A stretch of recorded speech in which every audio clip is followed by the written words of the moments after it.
Thank you.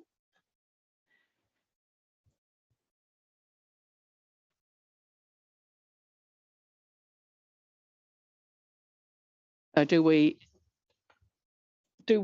include the staff who are here anyway? Yeah, sorry, I thought Sarah was specifically on the audit and risk as an attendee, but so I might not need to include that. Sorry. Yes. Apologies. Okay. No requests from any members of the public to address us. Confirmation of the agenda. There are matters on the audit and risk work program that I would quite like to have dealt with after we've been in public excluded, because there may be some matters in public excluded that change our work program. And I'm just wondering if 7.3 could be please taken after the public excluded.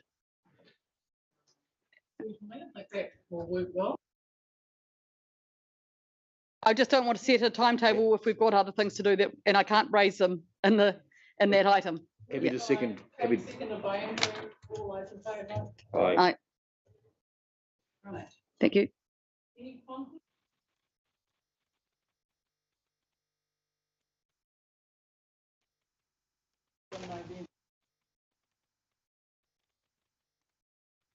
I wasn't there, sorry.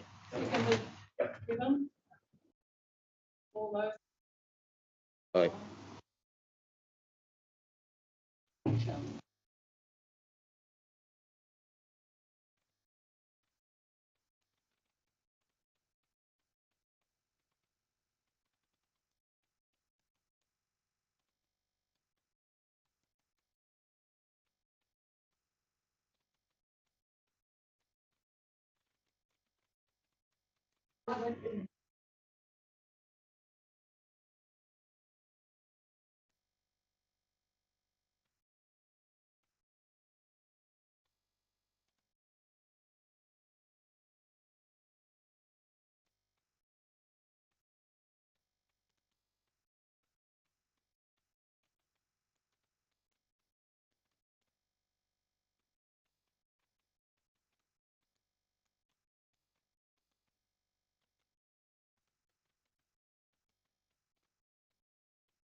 Is that me not? That's probably me not putting my.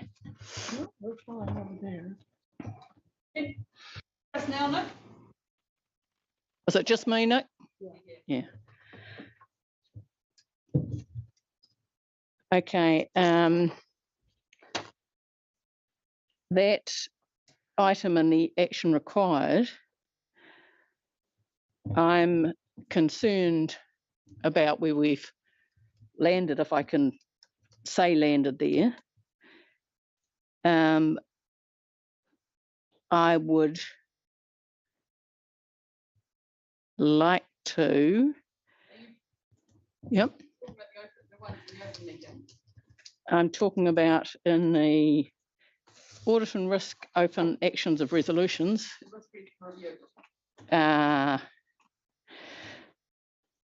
Yes, actually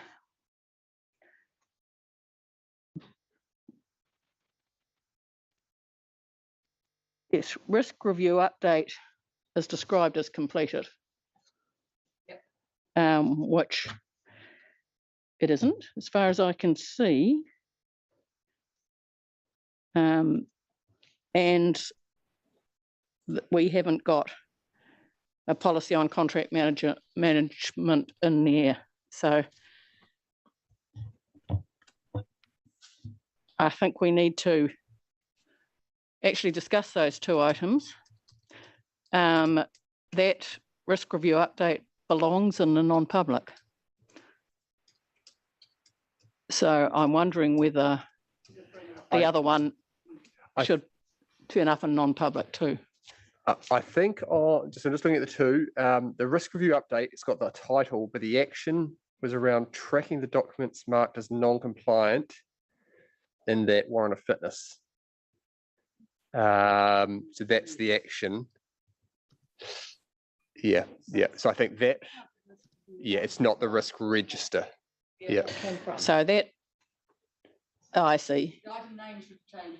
Okay, Yeah. so that item should say risk review report or Yeah, the should warrant. say something. This was Yeah. the action from Yes. this report. Yeah. So this was Yes. the report that the resolution arose from. Right, yes, it's And just that that agenda. that isn't updating the risk. Yeah, sort of, No. yeah, No, that was, Okay, that's the report. right. This was the resolution, okay, specifically that resolution there. yes, And that was what was done to address the resolution, right, which has been marked complete. yeah, okay. So we leave that because we've got an item in non-public later for the rest of what's underlying in there. However, the contract management I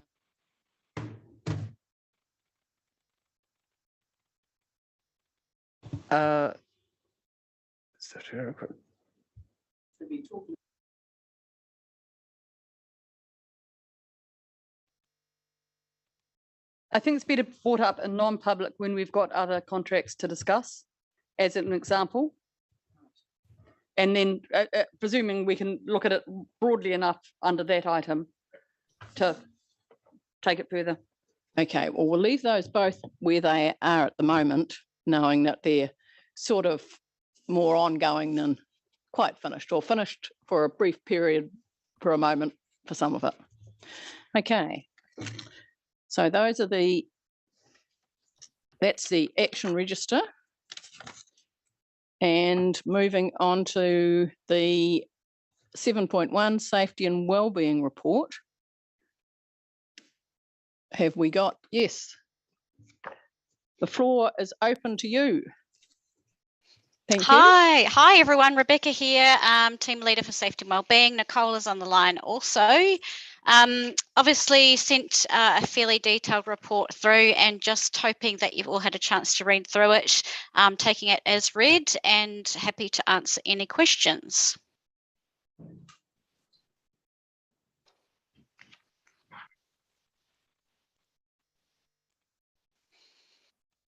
Given. Yeah. On our page, so paragraph 4, the de-escalation training. Correct. It is. It's pretty annoying that we actually have to even think about this, but that's reality. And you have. So, could you just expand a wee bit on how that's being taken up by the staff, and what benefits you're seeing from that? Put your mic on. Oh, sorry, did you hear me? I heard you. Yeah, no, I heard you. I've got my speakers turned up really loudly. No, great question. So we've actually had, just off the top of my head, I believe about 80 to 90 staff, mostly field staff and customer service, complete our de-escalation training. It was a new program we introduced in September 2020. It's a full day session run by a fellow called Dean Chandler from a company called AllSafe. He's based out of Wellington. So it's a full day session covering theory around conflict management, de-escalation techniques, exit strategies, etc. And the afternoon is a practical based scenario training on role plays. So it's been very relevant, with very positive feedback received, particularly from field staff who often deal with those face-to-face interactions, and also from customer service staff who have to deal obviously with those customers down in our reception areas. We've had really great feedback from staff, particularly on the scenario-based training, that it really helps give them the skills and the confidence to deal with any difficult interactions. We've also had very great feedback, or what we're seeing is an increase in our reporting of verbal abuse, as well as the one physical we had from staff, because the training also covers the importance of reporting those types of incidents. So we haven't had, the last session that we ran was in November. We haven't organised any for the new year, or for this year. It's not really much of a new year anymore, because COVID is upon us, and we are just obviously trying to figure out when the best time is to run that training, considering it's face to face. But we do have a half-day virtual online workshop that we run with another provider as a bit of a, interim measure until we can run the face-to-face training again. But hoping to run it again in May, because we've got lots of new starters coming on board. But we've had, fantastic feedback, been really, really positive. Excellent. And just to follow up on that, on paragraph 13 on page 10 of mine, could you just go a wee bit more into that Take Time initiative? Oh, yes. So that was essentially run through Mental Health Awareness Week last September, October, I believe it was, just off the top of my head. It was 3 hours of time that we were allowed to take as leave to go and do whatever we wanted to do. It was promoted with, take photos of what you're doing, to sort of take time for yourself to korero. So the idea was to spend some time doing what you want to do, take that time to have a discussion with your peers, with your family around mental health. It was utilised by 47% of staff, which was quite massive. We had really positive feedback. One staff member in particular, I recall, had a really difficult interaction with a difficult customer, I think the day before, and happened to have to take time leave the following day, and said it was really fantastic to just be able to take that time out, have a bit of a breather. So really well received.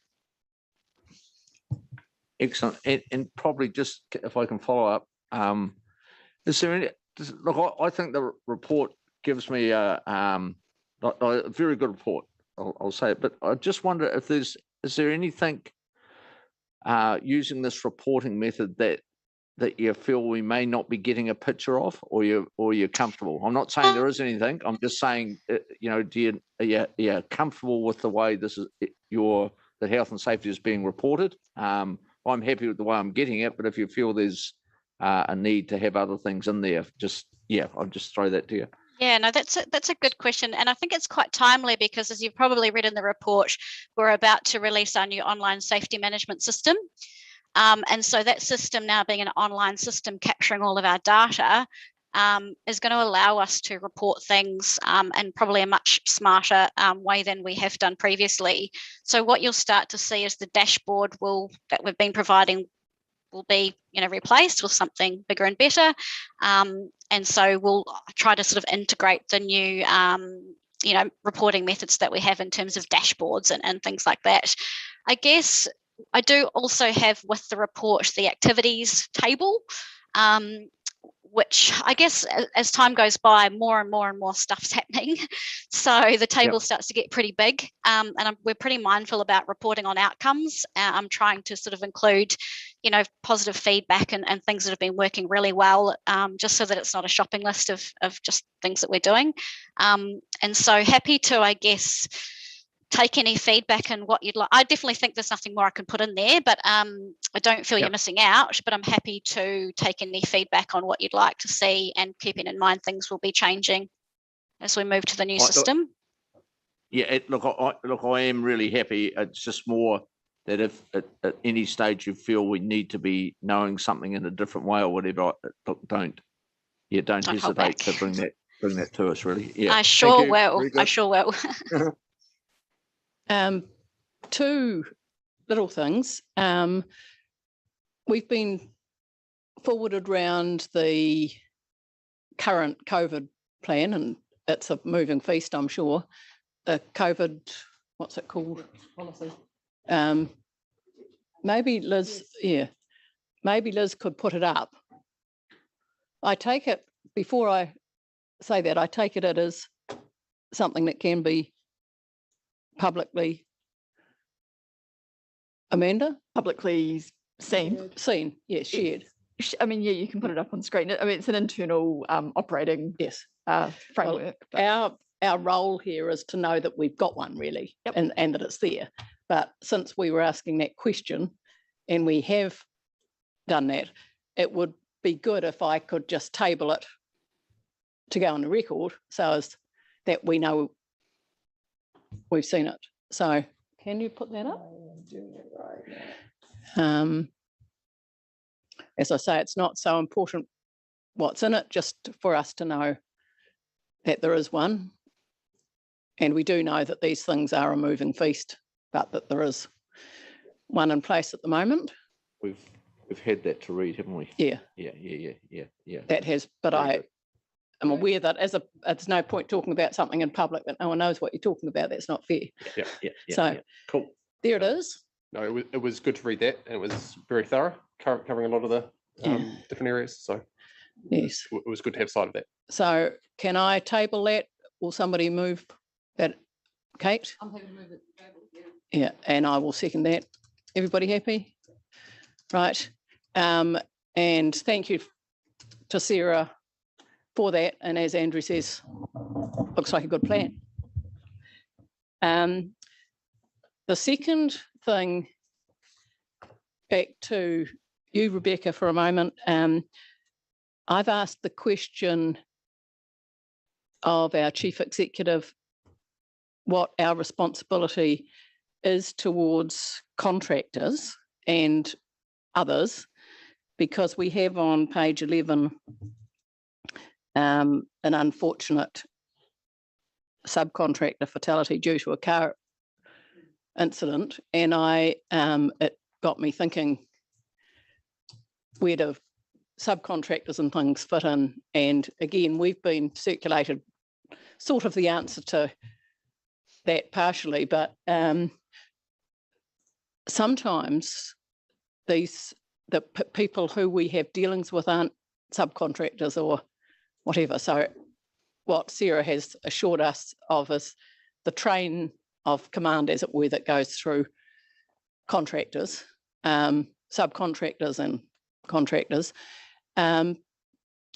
What about people who mightn't be those people who we have something to do with? And I don't know whether this particular man was a he a contractor of ours? He was a Just describe him as a subcontractor. contractor. Yeah, he's a contractor, but a subcontractor essentially. Was he contracted to dock?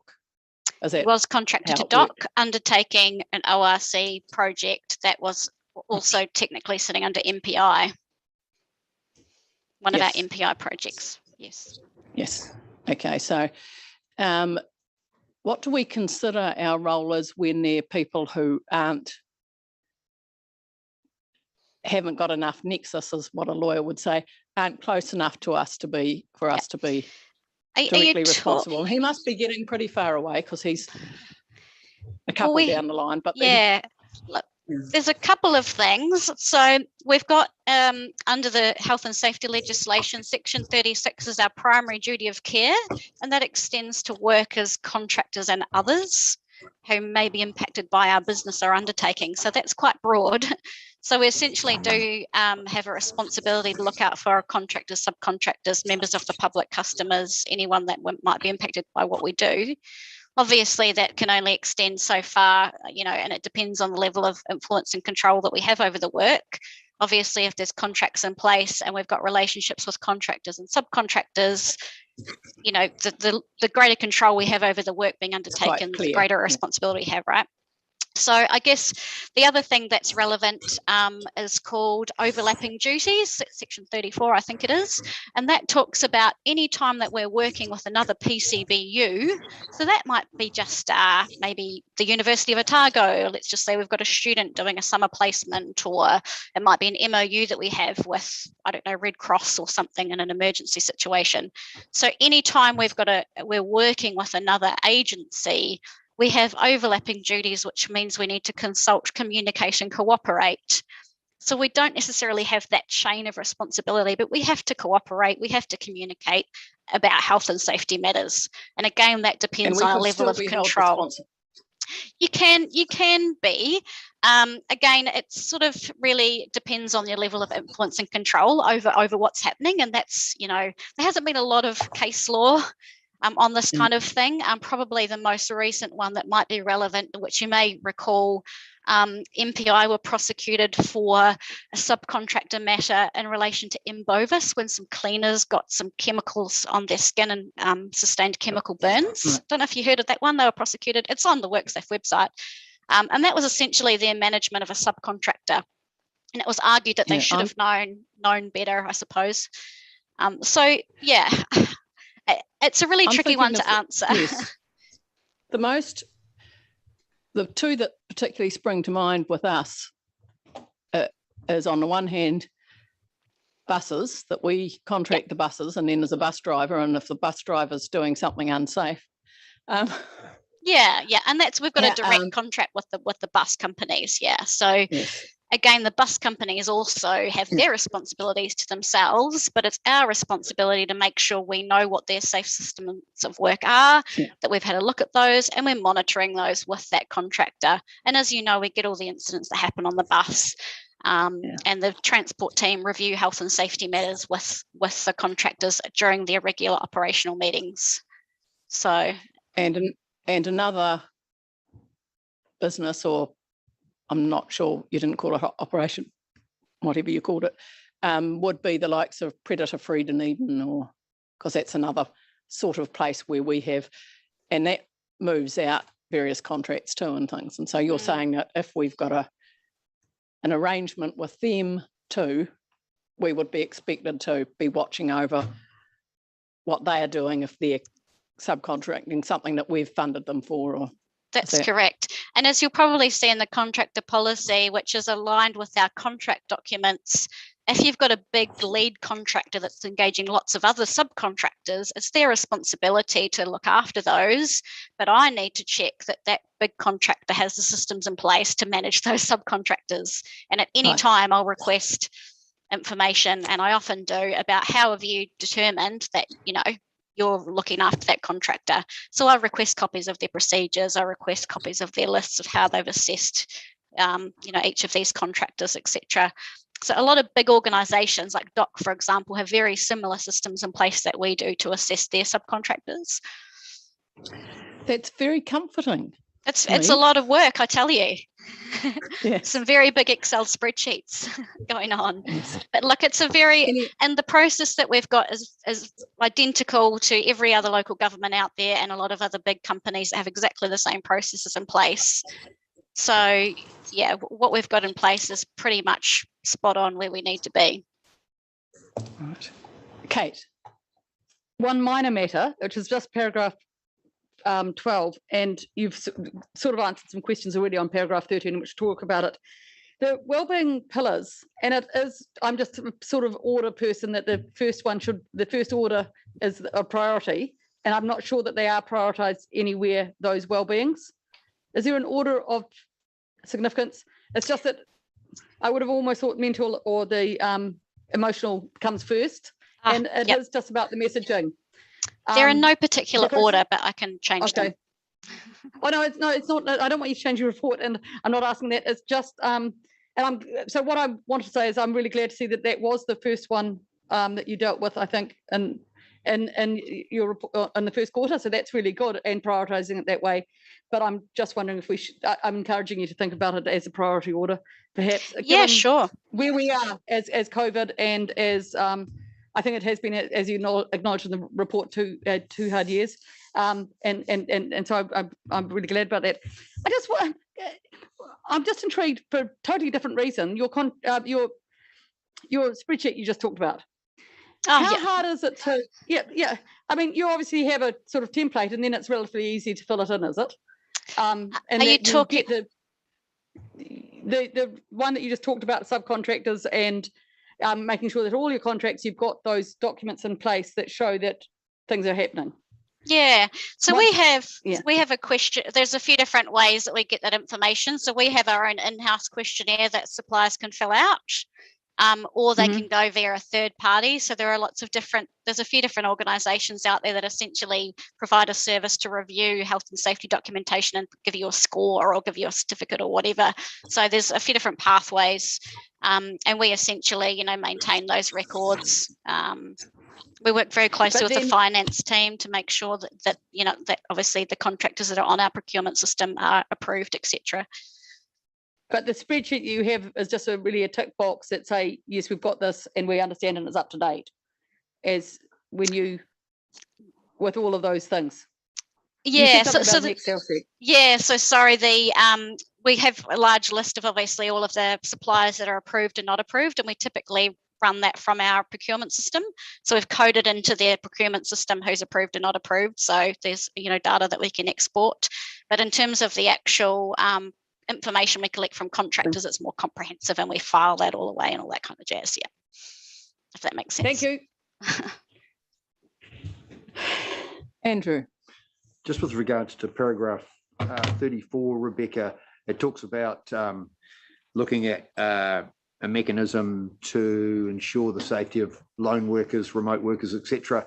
I imagine at the moment those people would have locator beacons. Are you looking at bringing in a greater level of protection? I'm just wondering, any thoughts what would potentially fill that gap? Yeah, definitely. So all staff at the moment do have personal locator beacons. We do also have some staff that have sat phones and radios, for example, civil defence. But what we're looking at is devices that allow two-way communication. So that, you know, if it's maybe not a life or death situation that you need to activate your PLB and you just need to communicate with your manager to say, look, I've sprained my ankle or I'm running late or something like that, then it allows that just more effective communication. There are various different devices out there. Garmin InReach, for example, is probably one of the most common ones used. But what we're looking at, we're just doing a bit of a review. We've just undertaken a survey with field staff around just to kind of do a bit more of a risk assessment, assess what their needs are. And we are planning to eventually go out to market. There are providers out there of various software systems that supply the devices, but also supply software to manage, I suppose, the whole process if a duress, you know, alert goes off, for example.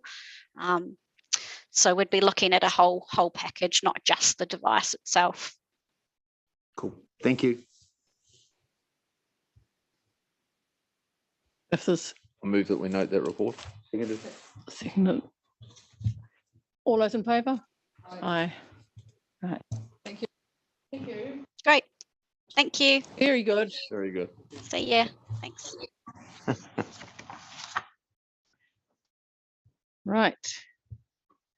7.2, legislative compliance and mandatory documents register.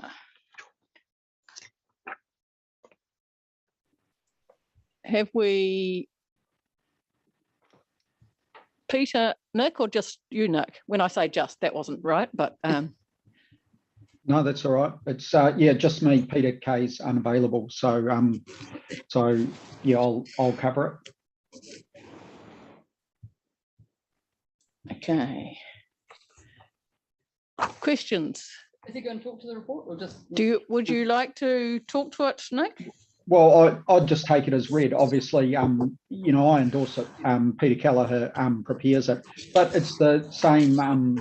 You know, it's the same report essentially that you see in this first meeting of every year. So it's been updated.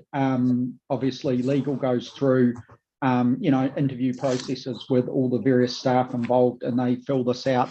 The bit that has changed from last year is, as it was noted in the actions, is there has been a column added that shows where what the status was of any that were not being were marked as not compliant last year. So that's been added as per the action, and then obviously the all the various pieces of legislation have been reviewed, and the current status is has been updated. And there's the two reports. There's legislative compliance, and then there's the mandatory document register. But yeah, as I said, I'm happy to you know, take any questions, but potentially I might not have the answer, but we can go away and come back to you with anything that you want clarification on. Kate. I'm intrigued by, I'm really glad to see that non-compliance 2020 column and understand how it works in really well. On page 13 of 35, someone picked two examples. I just find the response, and I don't know why, the timeliness of responses is reliant on other departments of council. So this isn't a whole of council response. This is just corporate's response to these things. I mean, I'm intrigued by that answer. I mean, in some ways, I thought this, yeah. No, what you see there is the comment. The comment is in relation to, as you see with our measures and targets when we do the do the service delivery report, what happens is we have our processes in place where Legoima requests go centrally through legal, and they obviously log them all, and they manage the response process to ensure that we meet the 20-day requirement, or that extensions are granted, and that's how we do it. What they mean there is timeliness is reliant on everybody following that process and sending Legoima requests to them. Unfortunately, sometimes, as we see, as I think in the current year, we've missed a Legoima response because unfortunately, somebody hasn't followed that process. It slips through the cracks. By the time it gets sent to legal and is logged, it's outside of the response period. So that's where it's dependent on everybody recognising that a particular request is a Legoima and following the process to ensure that it's logged.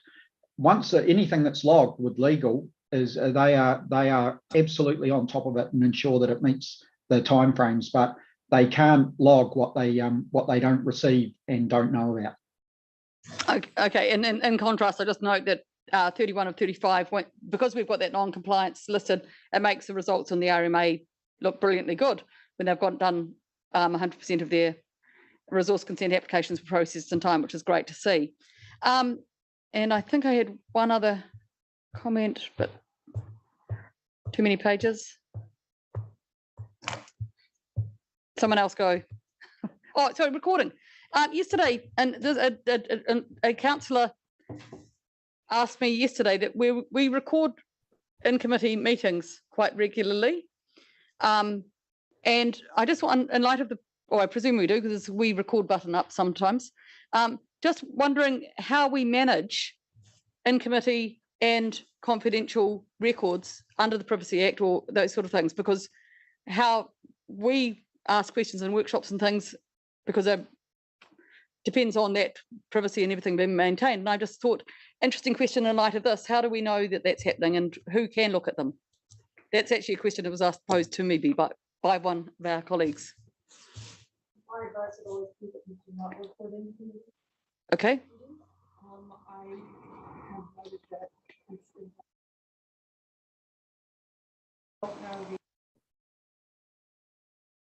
So we have got a risk that those are not dealt with. Yeah. Yeah. It's interesting. I mean, I know that in committee yesterday of council, for example, was recorded because there was a wee record button up. Yeah. Okay. I may take that somewhere else later. I don't know that we need to. It's just a question I want to raise under that. Thank you. I think it might be particularly relevant if you could go either way on whether it's a good idea. I don't know. Yeah. So. But considering yesterday somebody raised the idea that the minutes from such a meeting were inaccurate, we might want to feed that idea into whether it's useful, because you can't actually really have a discussion on whether they're accurate or not without people saying as a majority think they're all right sort of, or something. So that's, bring that back somewhere, Kate. I'm not sure where, but bring it back. Well, I do think it's something that we need to take further, and it may be that we bring it up in committee today, if you, with the leave of the chair, given it's a matter that I think is more sensitive than having a response right now, given that it's under the Privacy Act. Thank you. Excuse me. I think it best belongs in the Governance and Communications Committee because it's a standing orders matter. The Privacy Act isn't a standing orders, sorry, through the chair. I don't think the Privacy Act is a standing order matter. I appreciate that may be where, but it has to go there from somewhere. So we'd have to discuss it here to send it there, is where I'm, and it may well be that that's where it best sits, but I think we need to take it from here to somewhere, and that has to come through some part of our minutes, surely. I don't know how it could get there otherwise. Can I, yeah, Sarah, I understand, and that probably does need to be where it ends up, but we're probably need to establish what we do with recorded meetings, recorded minutes of an in-committee meeting, don't we? That's what we're trying to establish. So Yes, you're saying we need to direct it to right. that committee. That's Yeah, exactly yeah, what I'm saying.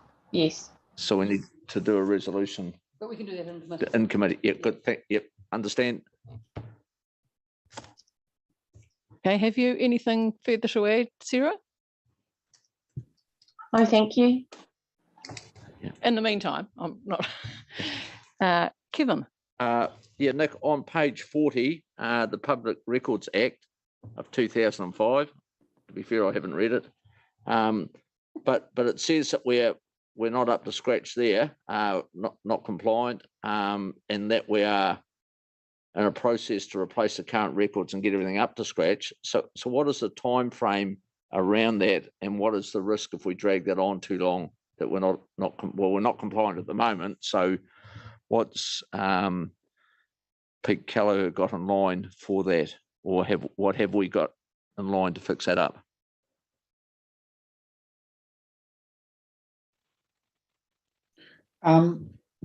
As in the comment, so in the second column in the comments one, which is the latest one, we do have a records management system which is objective, but we've actually gone through a process of evaluating our needs in that space, and we've just actually finished going through a tender process to look at that, and we're now moving in. We've selected a new system and a new supplier, and we're moving into the phase of, over the period of the next 6 months or so, we're going to move through a process of replacing our records management system. So that's what the comment says there.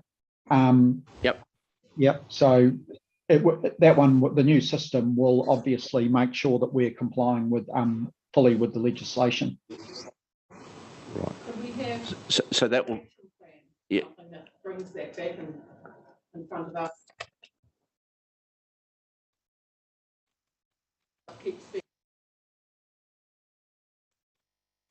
Please. Although will that comment be updated to reflect that, Nick? Sorry, we couldn't hear Councillor Calvert. Have you got me? We've got you, but we are having some difficulty with Councillor Calvert. We couldn't hear her. Right. Sorry, I was wondering whether it would be appropriate to have that turn up in the action plan, just so as we keep tracking it while it turns from N to Y, which sounds like it will be in the next couple of audit and risk meetings, just to have it in the background. I appreciate it will turn up in these generally in this register, but it just might be useful if we just had it in the action so as that we saw a wee note of what was going on with it.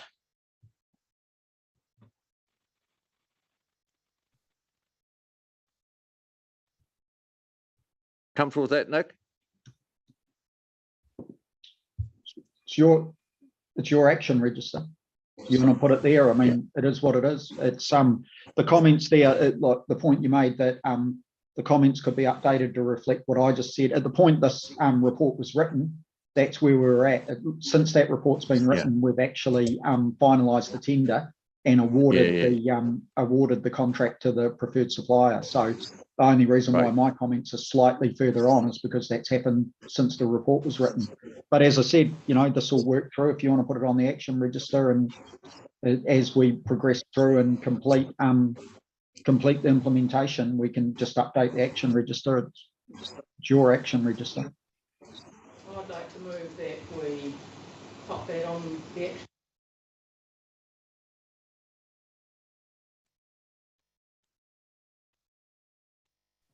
Sorry, we can't hear Councillor Calvert. Sorry, that's me not pushing the right button again. I've moved that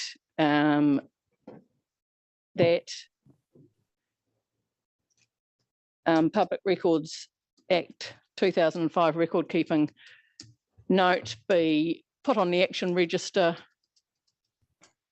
just for us to track it while it's completing its task, and that's been seconded by Andrew Noon. All those in favour? Aye. Aye. Right, carried. It's a specific, yeah, Yes. and that's a whole thing tabled. I'm doing questions under that at the moment. Unless somebody's Another question? got another question. Yes, Kevin. Yeah, and Nick, and this probably just as a timing thing, but again, on page 47, under Resource Management Act 1991, and yeah, it's we've got a statutory process followed, no documented process.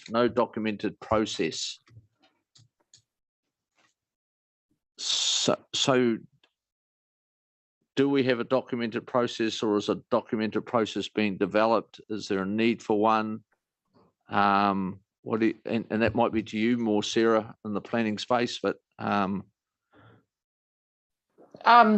of course, at the moment, things are changing rapidly.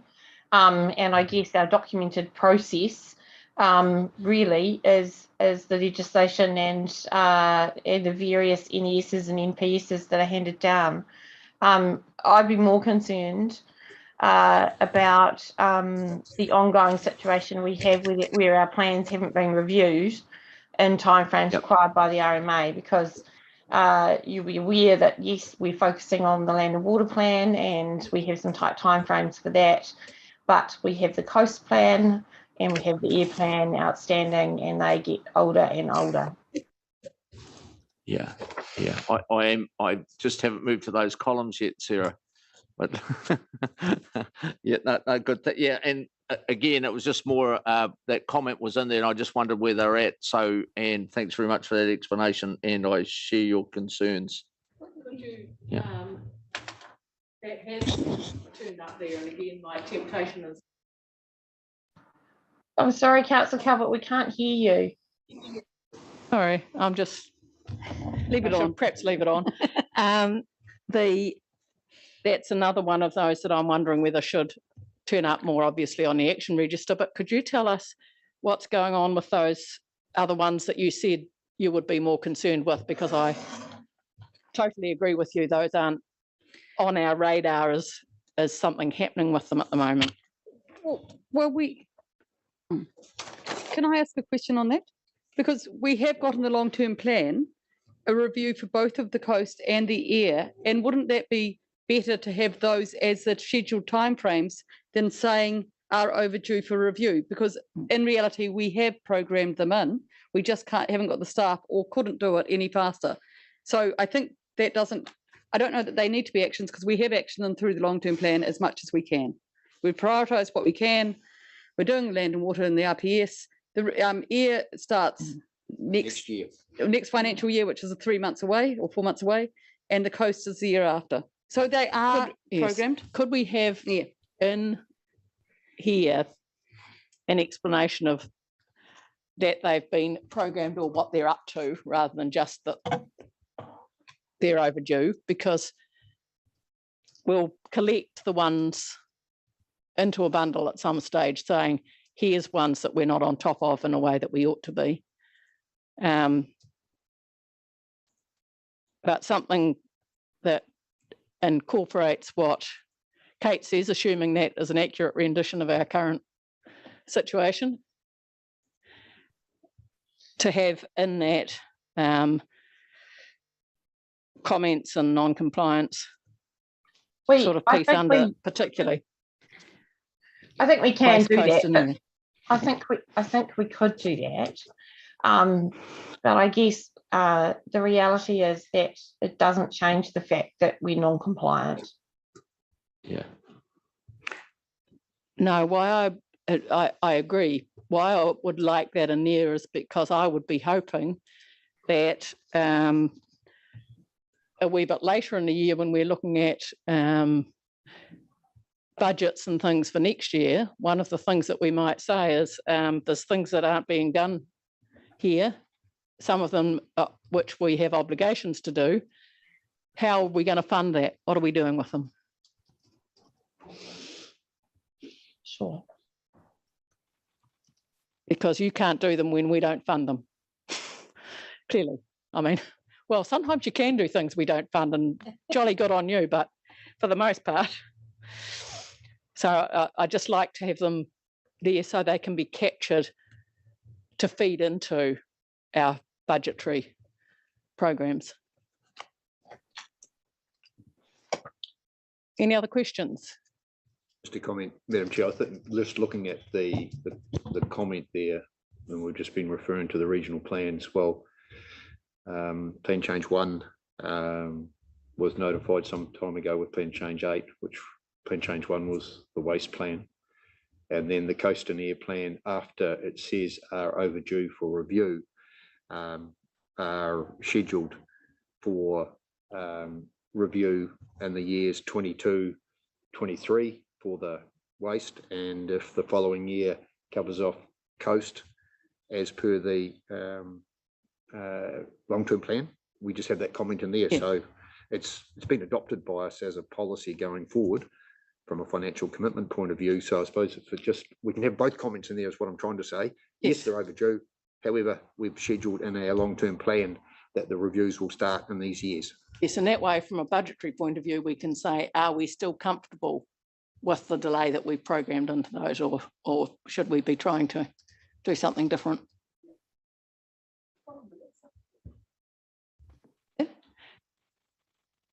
Hello, Alexa. Have you anything you'd like to say? Yeah, I'm following along and watching what's happening. I'm listening. Okay. I was quite interested in that last table and some of the risks and things in there, but I haven't particularly got anything to add. There are no further questions. I'll move the noting of the report. Just purely for Liz's sake, I'm not sure that we shouldn't incorporate that previous motion in with the noting of the report. I don't know. Right. Yeah. I've made a separate resolution for that. Okay. And if you don't mind, I can read it to you. I just to add tracking of Public Records Act 2005 record keeping to the action register until the new system is added. Is that okay? Yep. So I have that as a separate motion. And the next one is to note the report, but with amend and ask staff to amend the comments on the Resource Management Act to incorporate scheduled reviews of the plans. Coast and air. Yeah. What was that? What waste, coast and air plan? Yeah, waste, yeah. I don't know that waste is actually incorporated because we've done a review, but it's going to be in the land and water plan. True. Yeah. So it is. I mean, we can say it is waste. Yeah. Oh, the waste, coast and air plan. Yes. Yeah. Thank you. Okay, so you had a mover and a seconder. Kate's moved it and Andrew Noon's seconding it. All those in favour? Aye. Right, carried. Oh, missed a question. You may ask a question on that. No, Kevin. I'm just completely out of kilter here. No, that's right. I'll just talk to Sarah one day. Well, keep your kilt nothing and dramatic. we'll move on. Yep. Send me an email, no problem. Yeah, no, you've answered about the timing. That would be good to have everything caught up as opposed to, that's what it was going to be around, Sarah. Thank you. Yes. So moving on past 7.3 to 7.4. Nick, would you like to say anything to that report? Again, it's a report for noting this. This was the overview of our policies came to a meeting late last year. I can't remember whether it was October or November. I think it was the October one. The action out of that was that that the policy table that's attached comes back to each meeting of audit and risk. So we've attached the table of where the policies are at and showing any reviews that have been done and any new ones that are being considered. And in the discussion, just got a comment in there around the last policy review group, which is our internal group that looks at these, what we discussed in the last meeting. And from the point of view of the other action that was on the action register for this public part of the meeting, Contract management, and although we haven't closed it out and developed the contract management policy, we've noted in here that what we're doing is considering that as part of a review of the procurement policy, which is scheduled to be undertaken. We've just upgraded our online procurement system. We use IPOS, and as part of that, we're also, now that we've completed that, looking at just updating the procurement policy to make sure that it reflects how the system now works.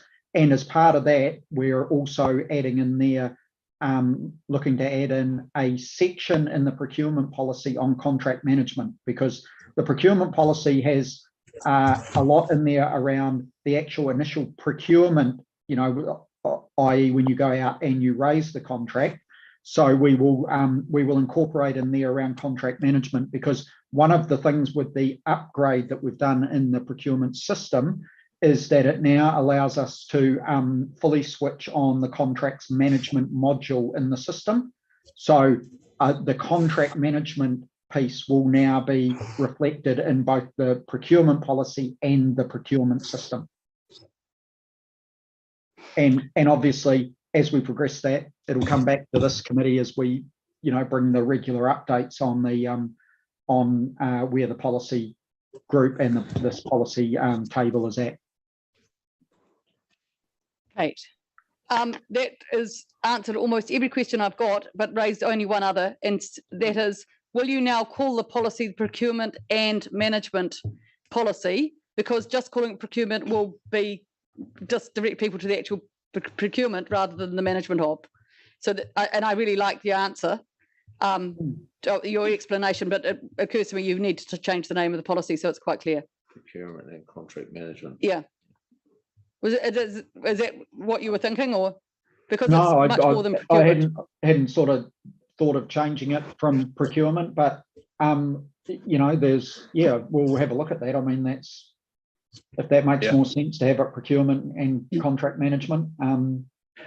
We can have a look at that. It's not a big deal there. I'm sure we can work through that. I have a draft here, Nick, for a proposed resolution about managing contracting, because I'm concerned that we're not moving this forward how we might, and what you've said may have made a difference to where we move on this, but this is my proposed resolution, that the Chief Executive provides a contract management policy to, and that could be to be incorporated with the procurement policy, to a working party comprised of Andrew Douglas, Kevin Malcolm, Gary Kelleher and Councillor Hilary Calvert by 12/4/22. This working party will then meet to provide a report back to the May Audit and Risk meeting with its view as to the sufficiency of the proposed processes. So that's a foreshadowed motion. Do you want me to just send that through to you, Nick? See what or Liz can put it up, I guess. Can you put it up? Okay. Meanwhile, I think just a question to Nick on what you said regarding the procurement and then putting in the contract management sub part of that, which does sound really good because it's all together. What was your time frame to have that part added to? What had you thought?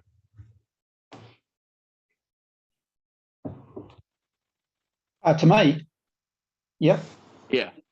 Initially, late last year, we were looking at hopefully having the updated procurement policy come to the policy review group that we just had, but we've only just finished the upgrade of the procurement system about a week ago, 10 days ago. So we've got it on the list of the from the policy review group we just had to basically bring a draft of that to the next policy review group meeting for the policy review group to look at, which is we just had a meeting in February, so March, April, May. We meet quarterly, so that's when we're next looking at it. So what you're proposing there jumps ahead, and I mean, I just look at this and I go, that's interesting, but I'll actually have to talk to Sarah about whether that's achievable or not. I doubt it very much. And the other thing is, what concerns me about this is it's yet another working group where you're basically just telling me to jump in and start working, do my day-to-day job with a group of councillors. And it's just, you know, this sort of thing this is happening every meeting that you're making these resolutions. They're just not workable. You did it yesterday, you did it in December. I mean, this sort of thing just has to stop. I've got a job to do, staff have a job to do. This resolution, quite frankly, is a load of rubbish. And I doubt that it's going to happen because I'm working to an update of that for the PRG in May. So if you want to make this resolution, you can, but I'll talk to my boss about the feasibility of me getting that done. Mr. Donnelly, I think managing contract is core business for us. And if that's not something you're attending to generally and you think of as a priority, as an Audit and Risk Committee, I think it is a priority to us. We've had several examples recently where... Councillor Calvert, please do not berate me in a public meeting. I find this line of questioning quite inappropriate. Procedural and motion. I'd prefer that you would stop. Kate, could we please lay this on the table until we get to the non-public part of the meeting, because I think it also relates to other papers in the non-public session. It's a procedural motion. I'll see if anyone will second it. Yeah. Hang on a minute. For what purpose? Why would it need to go to PE? Because it relates, I think that we've just demonstrated the reasons why, because it relates to some commercially sensitive matters that also come up in the PE section, and for privacy of people's, the section, is it 7B? I can't remember the. I believe it's for your 172A. 72A, is it? Privacy of individuals. Yeah, privacy of individuals. I think, yeah. Yes. Do you want any commercial advice, sensitivities in particular. Well, I'm happy for, is that a you or Amanda? Can I just make a comment first? And Nick, my particular comment that I've made was around finding out what your schedule was. Being aware of the date that was on that, that's why I wanted to know what you had planned and what you were within your system had sufficient scope to do. So that was why I had asked when that policy was deemed to be going to happen from your side. And I'd be very keen to hear Sarah's advice. Well, I think you're conflating matters. This is a paper, and I spoke to this yesterday. When you are talking about papers and you are in debate, if that's what you're in, because I'm unclear, you have to stick to the matter that's before you. You can't conflate matters. And from what I understand about what's in PE, you're trying to conflate the matter of a policy with the matter of an investigation. So my advice to you would be, I don't personally see a reason why there needs to be public excluded. My recommendation is that it's not public excluded. I also would encourage you to think about how this fits in terms of, because what we're demonstrating here to you is that we do have a system. We have a policy review group. It actually takes up a heck of a lot of time. There are a number of us involved. There are a number of ELT involved, myself included, but there are also a number of staff involved so that we get to discuss and test the proposed policies or the amendments to policies around the table. For example, does it work for field staff, or does it work for our finance staff? I'm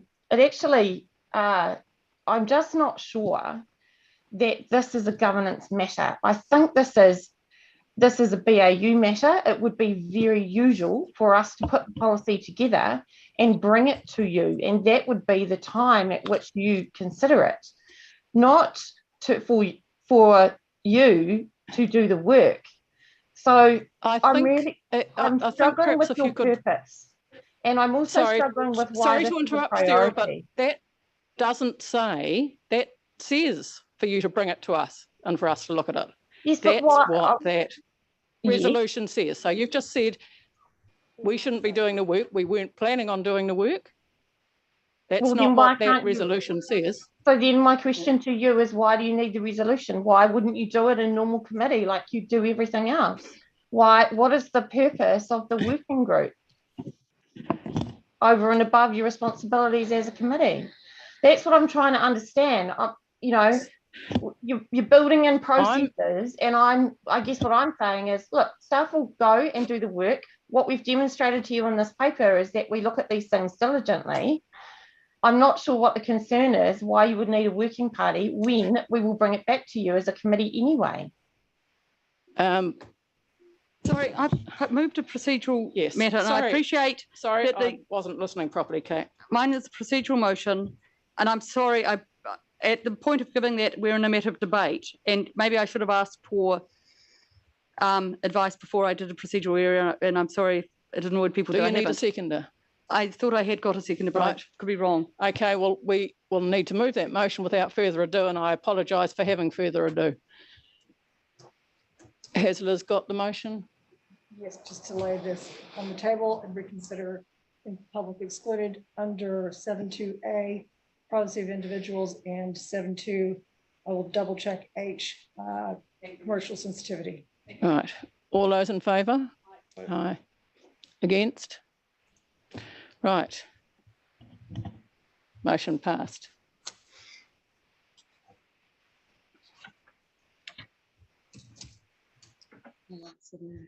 Quarterly register. We haven't noted that. Have we noted that yet? We're not going to. I think the whole thing comes right, back. the whole thing. Okay. Quarterly. Moving on to 7.5.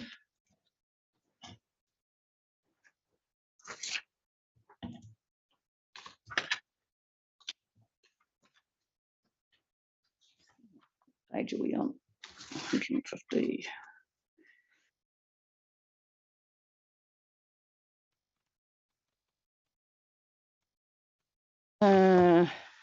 Amanda, is this for you to speak to us or for Mrs. Gardner? No, I'm happy to introduce it. So this paper was considered at the Governance, Communications and Engagement Committee in November, which had asked to see a quarterly summary of all the actions that have been added to the action register across all the different committees.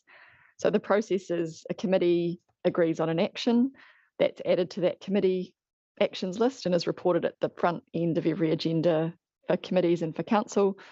The idea of putting the whole actions register into the Governance, Communications and Engagement Committee was just to have that oversight, because work programs do build over the course of a year, and so it was good to have that. We thought it was important to have that oversight from one committee.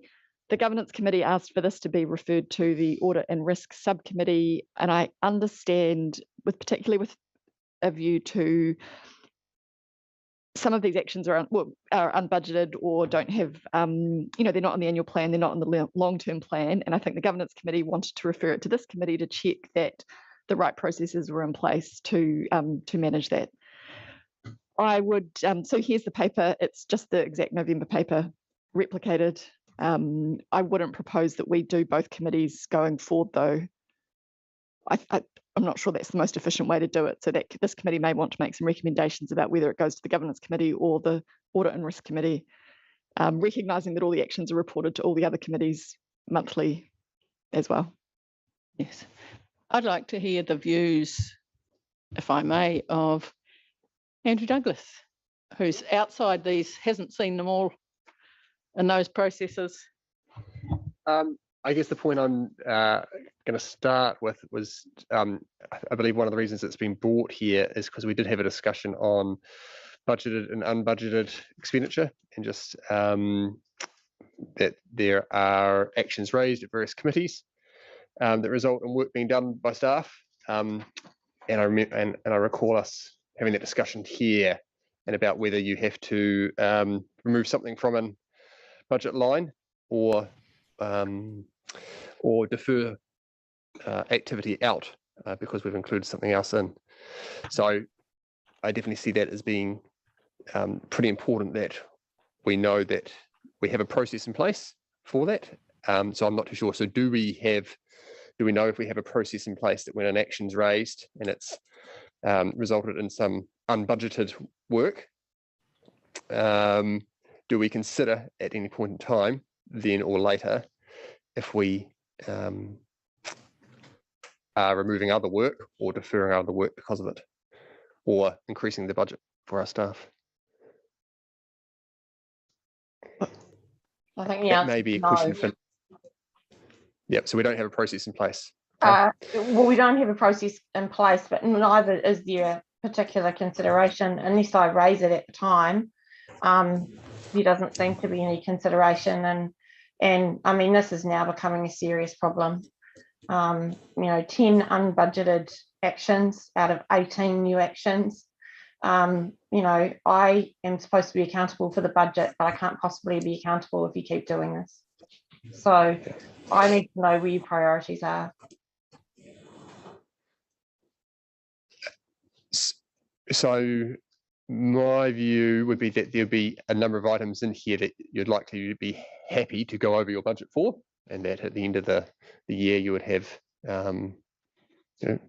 spent more than you planned, just to ensure your actions are achieved. And I guess it's just important that people are putting their eyes through the list and making sure they are happy to continue on with their priorities. And if there are things that need to be culled, you do consider culling them from the list. Just knowing that there is a flow-on impact. I wonder, I think I have a lot of sympathy. I do have a lot of sympathy for, but I think I understand our chief executive's view and frustration. And I'm wondering what practice we could put in place.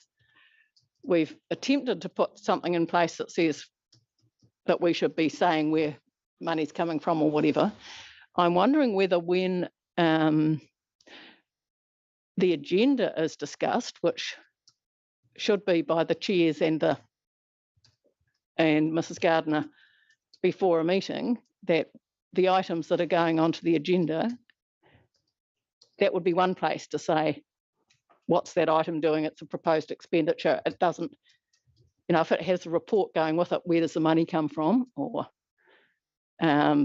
sorry, Councillor Calvert, I can't discuss those because these are actions that you pass in meetings. So I can't preempt the decisions you're going to make, if you understand what I mean. Yeah, I can. I understand that. Sometimes we pop up at meetings and have a rush of blood to the head far too often, as you say. Sometimes, however, like, was it this morning or we got presented to us a suggestion of doing something with Port Otago that had in it a $25,000 cost, for example. Now that was something that if you put an item on the agenda, that's an amount of money and it's unbudgeted. And if we at least, we can do it in two places. We can, before we do it, while we're doing the agenda, we can say, where is the discipline of saying where this money is going to come from? Are we going to give something up to do it? And when we're actually in the meeting, we can provide perhaps some discipline around don't suddenly have that idea, where is it going to be funded from? Which is where we've been trying to get to with some of the budgeting things. So I'm just wondering whether those are two places where we could find it, and who that earlier time when the agenda's being set would be a joint sort of responsibility between the chair and Mrs. Gardner, and in the middle of the meeting, I would understand that the chair would be responsible for trying to establish what's happening about resolutions that people are proposing that are spending money that we haven't got, that there's no, and that I would hope that Mrs. Gardner also would bring up, hey, that's money and we haven't got it, which she often does for us. Can I just add, Madam Chair, on every council agenda paper, we have financial implications, and the various other, whether it lines up with their strategy or whatever. So the financial implications there's always a comment there to say this is budgeted or not or whatever. So that's always covered. I think it's these the decisions on the fly are the ones that we need to identify whether that additional work is going to come from existing budgets, or if it's not coming from existing budgets, where is the funding coming from? So I think that's, and that can only happen because we don't necessarily know leading up to a meeting that there is going to be something raised that causes or triggers additional funding, to although leading up to the meeting where it has, that's a good place to have it, where it says financial considerations or something. Yes. Anything that costs money maybe it should have a where is this money coming from? If the financial considerations part says it has a financial consideration, where is it proposed that this money should come from? And that if people are passing resolutions, that the resolution should have with them, where is it proposed the funding for this will be from? So that I think it's a deeper issue than that. If I can, sorry, maybe if I can advise you. Look, I want to give you an example. So yesterday, as I understood it, and I'm looking at action 21.217. The action is convene a working party comprised of finance and engineering staff, Councillor Malcolm and Councillor Wilson, to report back to 23 Feb Finance Committee meeting on ways to pilot a review of the Tyree drainage and flood scheme rates. Then the conversation that happened yesterday, and the resolution yesterday, is effectively directing a review, and I am not aware that the consequences of that have been fully considered. So what I mean is, do we know what that means for staff? Because I can tell you there will be a consequence for delivery. And there wasn't any advice sought from staff on the matter. And I don't know if we have sufficient funding or even how much it's going to cost. So, but the other thing I wanted to draw to your attention is these things that come up and these actions that come up are not often drawn back to the strategic direction and the outcomes that you have set. So there's kind of two problems. And to be perfectly honest with you, this is your role as governors, in my view, to be strategic and to link the money and the work program with the commitments that you've made in the LTP and to prioritise those before you disrupt the work program. So I'm just really trying to give you some guidance around, look, this is an increasing problem. It causes pendulum swings in the organisation on a constant basis. And yes, you're right. We do have a you're right, Chair Noonan, that we do have a financial consideration that we need to fill in. And we do that to the best of our ability, but we cannot do that when you make decisions on the fly in meetings to do work that is not resourced or budgeted. And what ends up happening is that I just expect more and more and more of my staff to meet the obligations that you have put upon us. Now, at some point, that can't continue. I appreciate that, and I'm looking for a way forward through that. And as I say, there's different bits, like if when we had a resolution, like the resolution you're mentioning yesterday, if it also had to have a, what are the costs of this? I'm thinking with that particular one, it wouldn't have actually had much costs because it was something that Gavin and Michelle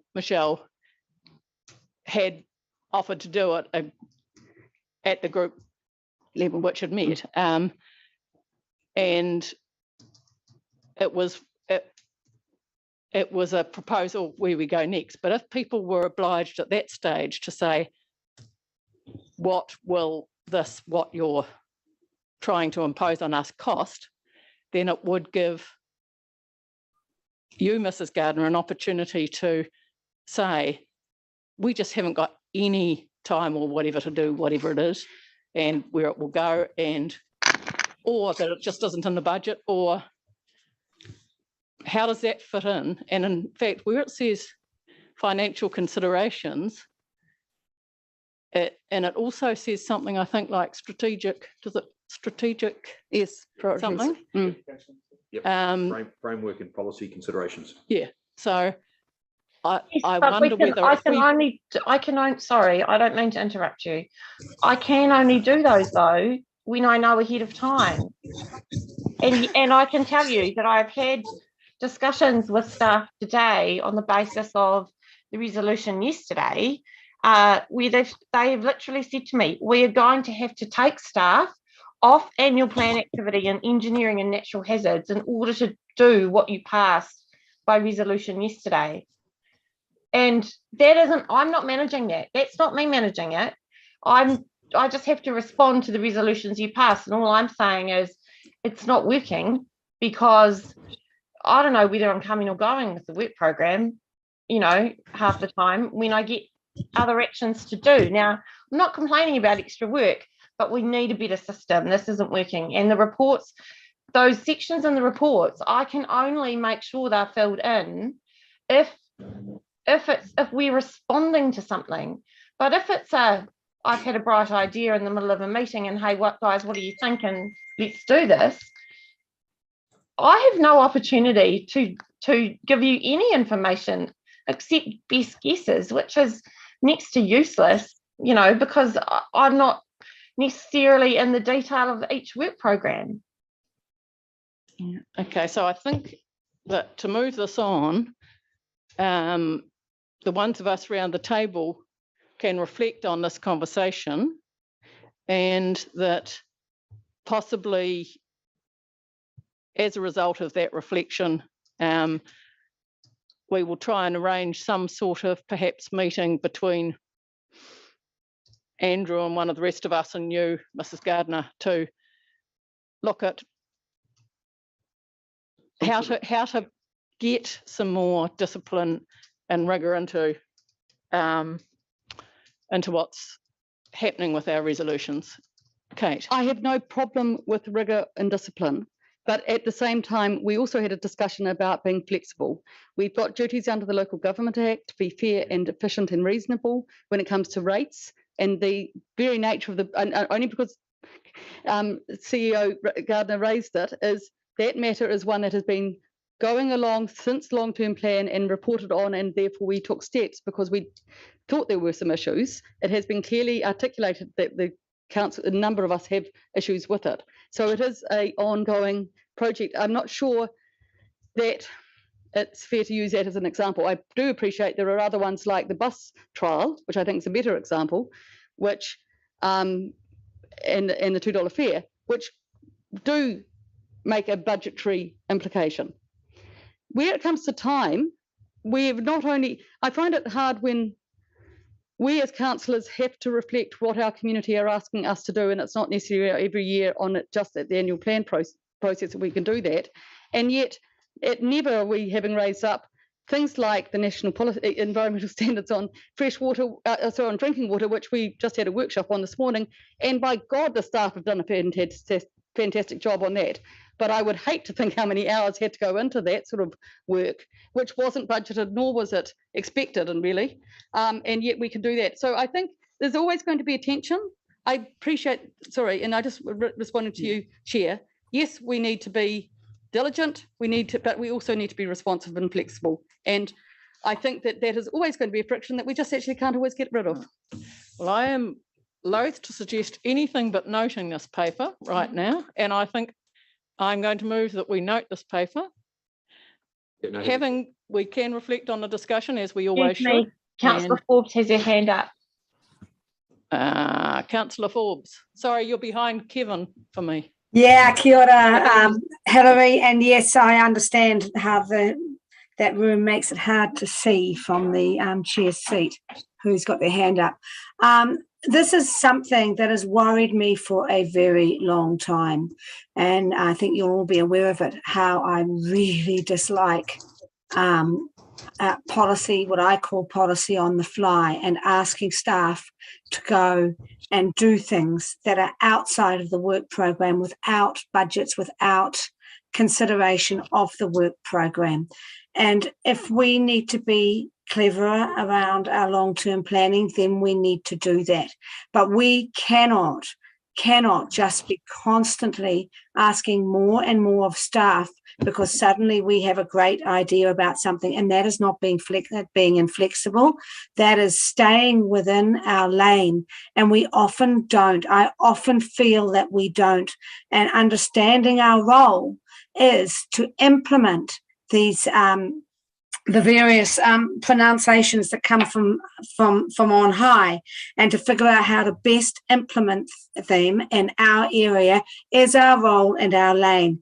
Now, we sometimes stray for that from that on various well-being things and things that the community puts us under pressure for, but very often the community doesn't understand our role either. And I think that we need to learn to stay in our lane. We cannot. I listened to a very frustrated Nick Donnelly there, and I don't like hearing that.